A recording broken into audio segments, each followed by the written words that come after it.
Rusia menanti komitmen Su-35 Indonesia. Pasca bergabungnya Indonesia sebagai anggota tetap BRICS, Duta Besar Rusia untuk Indonesia, Sergei Tolchenov, menegaskan bahwa kontrak untuk memasok jet tempur Su-35 ke Indonesia itu belum dibatalkan alias masih berlaku. Di mana hal ini sekaligus membantah tudingan Barat, bahwa Indonesia telah keluar dari perjanjian pembelian tersebut karena bermaksud membeli jet tempur Rafale. Abah Sergei Tolchenov dalam wawancaranya menyebutkan, kontrak Su-35 dengan Indonesia tidak pernah dibatalkan. Ini masih berlangsung, dan kami akan melanjutkan negosiasi suatu saat nanti, katanya dalam wawancara dengan media Indonesia, Jakarta Globe baru-baru ini. Dia juga menyebutkan, kami sangat mengenal latar belakang Presiden Prabowo yang dari militer. Hubungan bilateral Rusia dan Indonesia saat ini semakin erat, dan saya harap hubungan pertahanan juga seperti itu.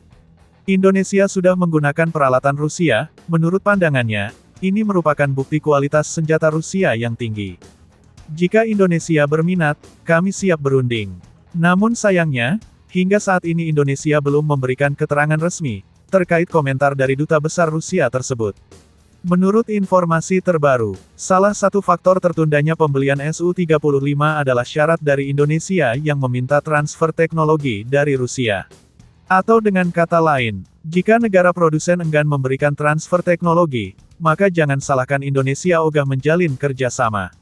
Pelit alih teknologi, tak bakal laku di mata Indonesia. Dan Rusia salah satu aktor produsen senjata yang pelit alih teknologi. Di mana menurut sejumlah analisis militer, hal ini sangat wajar, karena Rusia menerapkan SOP yang sangat ketat untuk hal tersebut.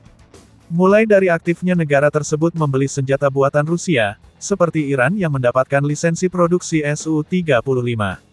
Korea Utara yang mendapatkan lisensi rudal jarak jauh karena memang pelanggan tetap senjata Rusia semenjak negara itu didirikan. Hingga India yang membeli banyak senjata Rusia, hingga akhirnya mendapatkan transfer teknologi senjata Kalashnikov dan rudal BrahMos. Dan China, yang mendapatkan banyak transfer teknologi dari Rusia, baik itu di matra darat, laut, hingga udara, yang aktivitas pembelian senjata dari Rusia tidak bisa dihitung lagi dengan air ludah. Belum lagi, ada aspek CATSA dari Amerika Serikat yang harus dilawan secara terang-terangan. Di mana bagi mereka yang berani melawannya, yang pasti akan mendapatkan transfer senjata strategis Rusia. Dan hal itu telah dilakukan oleh India, yang kita ketahui mendapatkan standar ganda dari Amerika. Terkait situasi 11 unit Su-35 untuk Indonesia, sebuah sumber menyebutkan, bahwa Rusia menerapkan skema terpisah bagi Indonesia jika ingin mendapatkan transfer teknologi dari Rusia. Jika Indonesia ingin mendapatkan 11 Su-35, maka Rusia diwajibkan membayar uang mahar sebesar 1,3 miliar dolar, atau 18 triliun rupiah.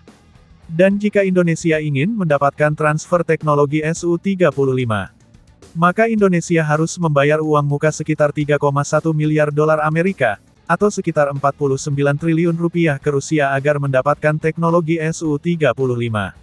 Hal ini sangat wajar, karena dengan angka tersebut, maka Indonesia akan mampu memproduksi sendiri jet tempur Su-35 secara lokal, meskipun beberapa komponen inti yang tidak dapat dibuat di Indonesia karena keterbatasan material, akan didatangkan langsung dari Rusia.